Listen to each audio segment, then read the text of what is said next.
इस वक्त social media से लेकर सहाफती हलकों में हर तरफ इमरान खान की वीडियो के चर्चे हैं। सोशल मीडिया पर इमरान खान की वीडियो को लेकर के टॉप ट्रेंड भी चल रहा है।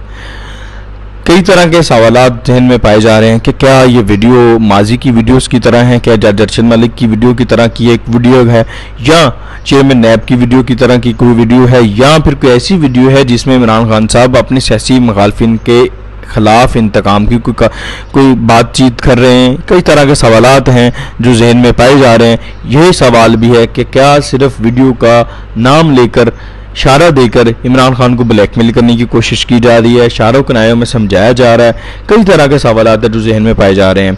अगर हम दूसरी तरफ देखें तो इमरान खान साहब ने अपने इक़्तिदार के जाने से चंद दिन पहले एक सीनियर सहाफ़ी को इंटरव्यू में भी इस वीडियो के खर्चे का इज़हार किया था। उन्होंने कहा था कि कोशिश हो रही है कि मेरे को गैर अखलाकी वीडियो रिलीज़ कर दें और जिससे मुझे ब्लैकमेल करें, मुझे मलाइन करें और मेरी साख को नुकसान पहुँचाने की कोशिश करें।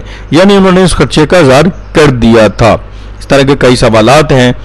दूसरी तरफ सीनियर सहाफ़ी हामिद मीर ने भी कल रात हम मालिक साहब के प्रोग्राम में कुछ इस तरह के इशारे दे दिए हैं जिससे लगता है कि वाकई ही कोई ऐसी वीडियो है। अब ये इमरान खान साहब ने नाम नहीं लिया, लेकिन इस ट्रेंड के चलने के बाद इमरान खान साहब ने उस वीडियो का इशारा किया है। उन्होंने क्या कहा है वो आप खुद सुन लें। आप दुआ करें कि वो दिन ना आए कि किसी मर्द के साथ स्कैंडल भी सामने आ जाए। ये तो मर्द का